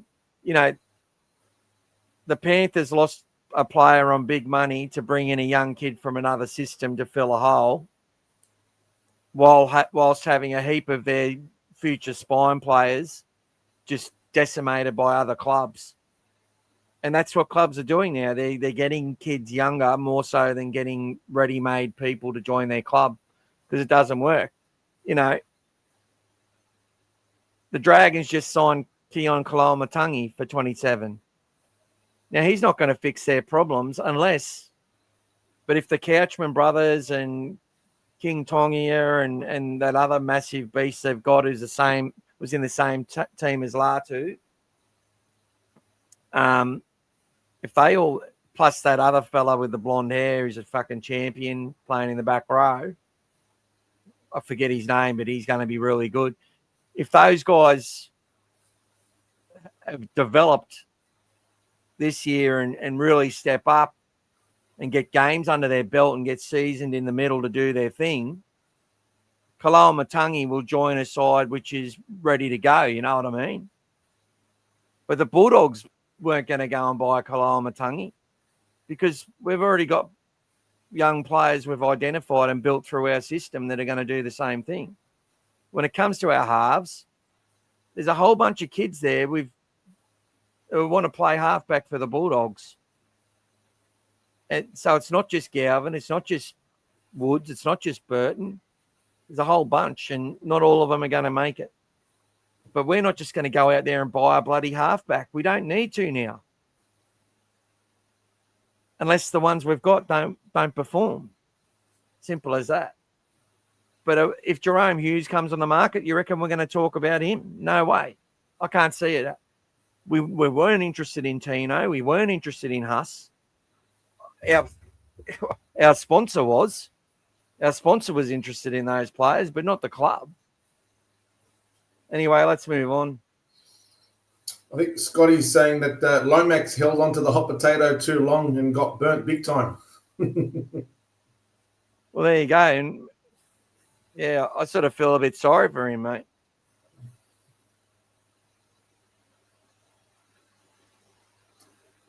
Apparently he made a call with they had a possibility that go to the Storm that the Eels were approached about that they had to knock back.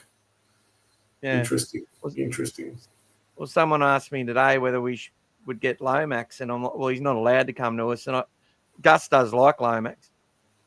But see, look, I might be misrepresenting you, James, but it seems you think that Gus is just going to go and buy every new shiny thing that he sees, and it's just not the case. It's never been the case. He brings people in with a real plan in mind, and Serrato has a lot more say than people think. You know, Gus just sits there and uses his expertise to find out the young kids which are going to handle the pressure to be able to become NRL footballers and make it. And how many of these young kids have come out and ever said a bad word about Gus Gould? Name me one. You know, there might be a few retention managers and stuff that get a bad rap, but most people that have made it in the NRL are so grateful that they met Gus Gould. And that's the same with people when they talk about Nick Politis as well. They never have a bad word to say about him with what he's taught them as humans. And I think this whole rhetoric that we hear about Gus Gould is all because of a Super League war and just a commitment to fake headlines and false narratives that are easy to serve up to people. And because Gus is a bit of a little bit confident and arrogant, and people just decide they hate his guts and anytime and make up their mind. But anyway, I don't think he loses sleep over it. But No. No. You know, my mum used to love him. My other family members hated him, you know. Look at the turnout he got to his 50 years in rugby league last year.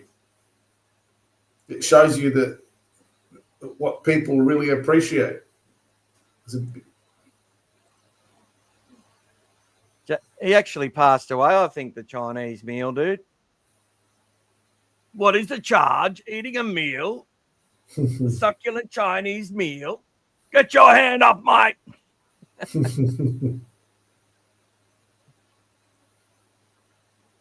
Oh, thanks, champion. We love you too, brother. All right, there you go. Sure, at least you, mate. At least you're respectful, not like some of the other people we've had on here. They're not on here anymore. Do we think Buller will go to the Dogs?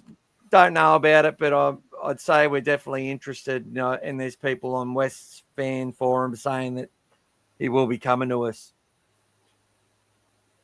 So there you go. Go on and listen to the podcast earlier. You'll hear us have a chat about it too. ZTK. Yeah, get on early, bro, and listen to what we talked about. So, you meant the Buller ice cream. I actually bought some Buller ice cream today, actually, the chocolate fudge bars. Really, really good. So there you go. I need to have one when we're finished, or I might go for a walk and walk the dog. We'll see what happens. Yeah, he did. Sorry about that, Scotty. Let's talk competition. Competition. Aki's going to enter this competition too, I hope. Do you know what it is?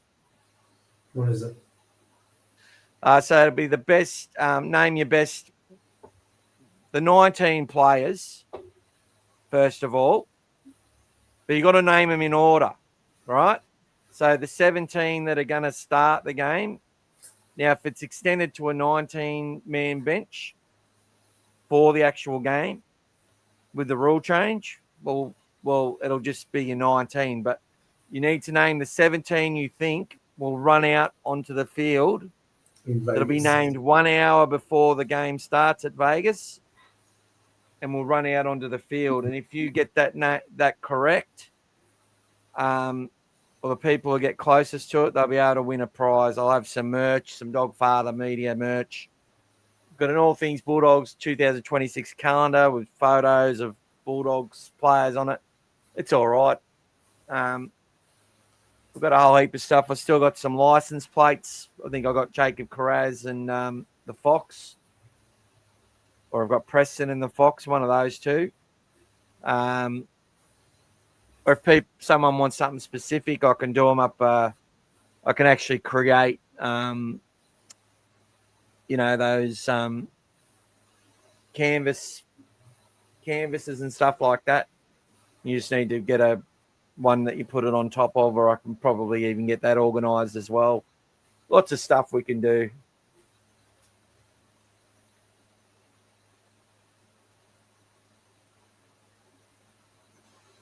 All right, James, no problem, brother. Have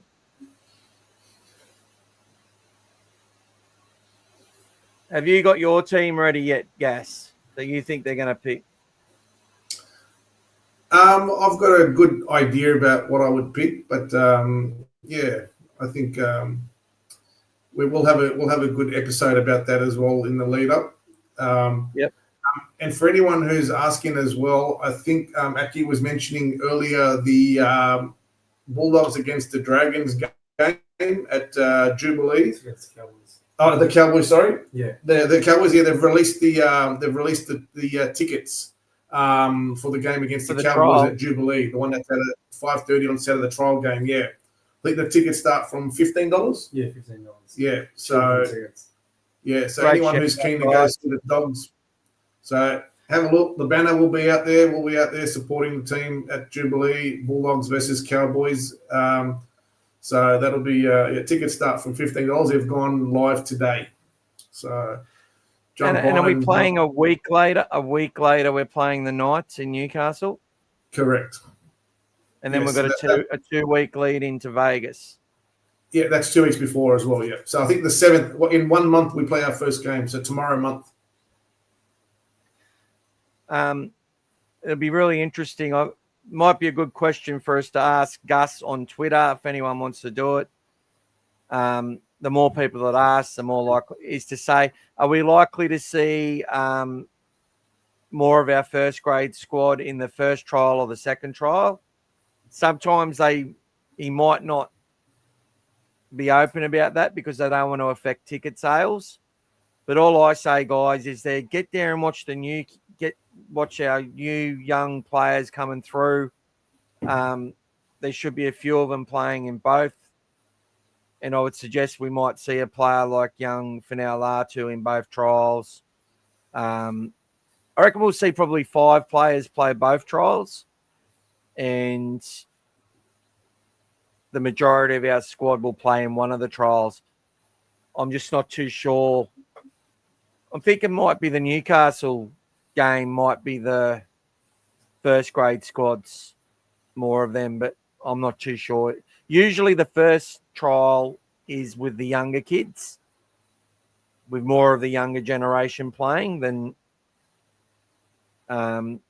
the older guys. So you think that last trial they want to have a real decent one to get ready for Vegas. So I'm thinking the Cowboys game at Cogra might have a lot more of our younger kids getting an opportunity, and it'd be great if there was thousands and thousands of supporters there to watch it. Well, there is something unique about the game against Newcastle at Newcastle. So for all of those guys and girls that want to be romantic and plan something special, a trip to Newcastle, it is going to be Valentine's Day when they play.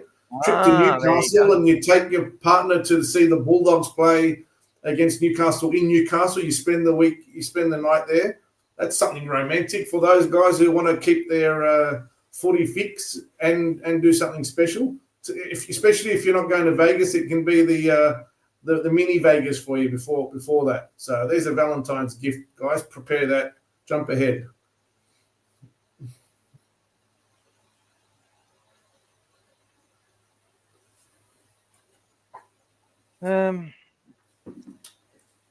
Yeah, so sorry, I just got distracted there for a bit.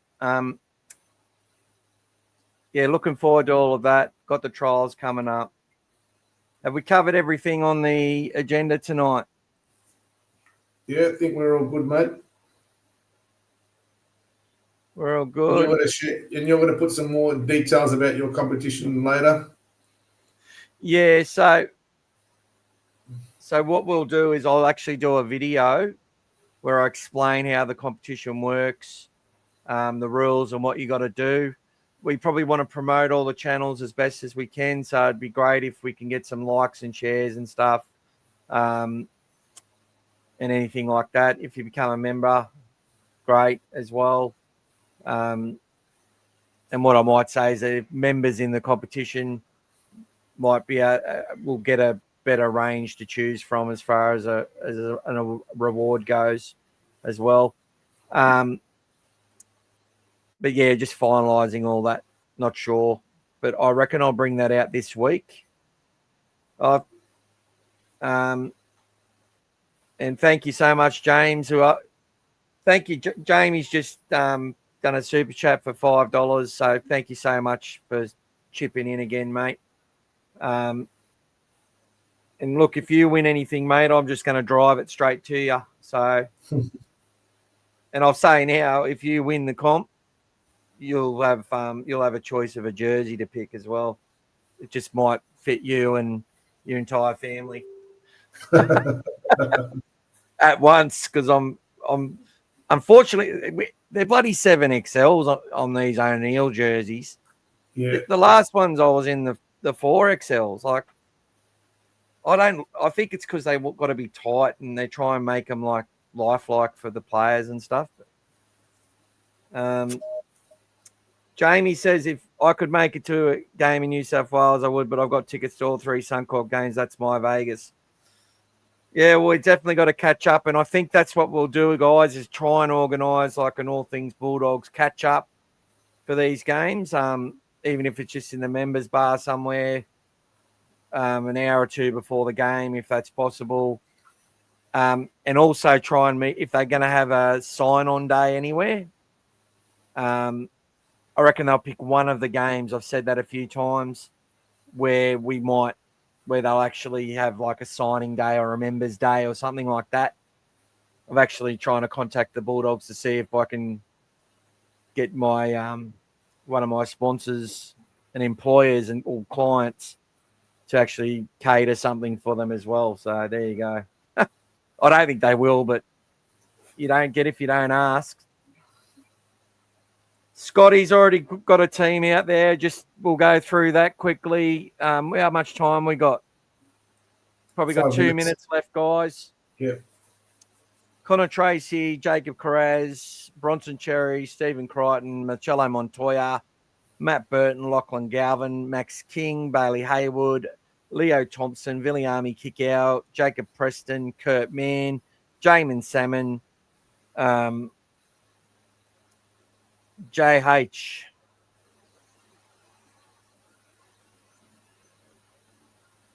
Jamin Salmon, Satili Tupanua, Josh Curran. Who's JH?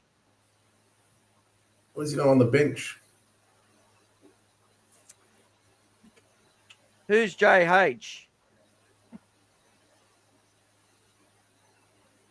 Who is it? Bulldogs players that are JH, Scotty. What's he got a? I reckon he might have been trying to type Harry Hayes. I'm the only one that would be Harry Hayes on the bench. We don't have a JH. Yeah, I think it's a mistyped it. I Not think unless, it's Harry Hayes. not unless Jared Hargraves has come back to the club. Oh, Hughes. Sam Hughes.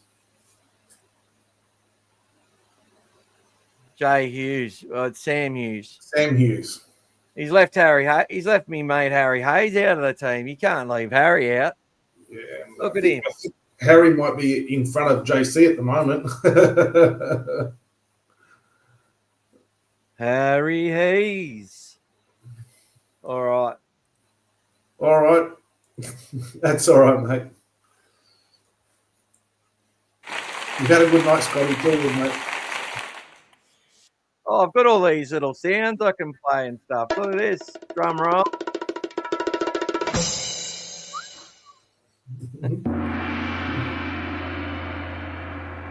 Every time Gas speaks. Oh, having a bit of heart.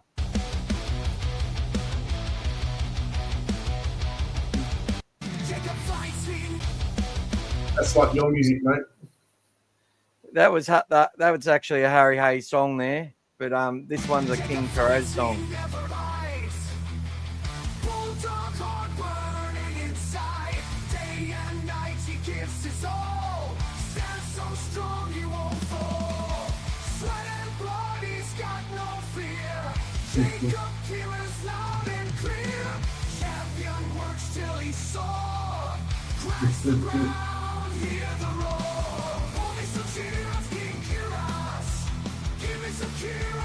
You like that, guys? Good way to sign off, mate. Good way to sign off. Good way to sign off. James has had another crack. Oh, Jake, he'd pay $500 to get me out to tell me off. All right, brother. He can do it on a super chat if he wants. I'm sure we can make it happen. Look, if you do a $500 super chat, I'll give you a call as a dog father, and yeah, we'll have a nice little chat, and then I'll throw you in the hole for a few days just to sort you out. All right. You've left Harry Hayes for number 18. Cheers, every brother. And Jamie Teaser, I said, love, thanks, mate. A pretty good Bulldogs collection going. Love that. Even got a Jonathan Thurston card in a Bulldogs jersey, mint condition. Nice. I'll tell you what. All assets, mate. They're all assets. All right. Well, that's it from us tonight. Join the channel. Pay me more money. It all helps. And thanks again, Jamie. Thank you, Aki. Great meeting you, mate, on here. Good to see you, mate. Champion like your dad. Look at this guy. He keeps going. He's got to have the last day.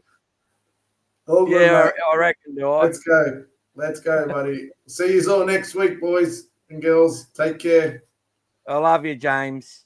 See you later. Take care, brother. See you later. And I love you guys. Go the Dogs. Go the doggies. Lost in darkness, the Bulldogs lost their way. Losing forgotten everything and forgot how to play. Along came a kid with long blonde hair. His name is Jeff Preston, do not despair. Doggies fans, are you ready?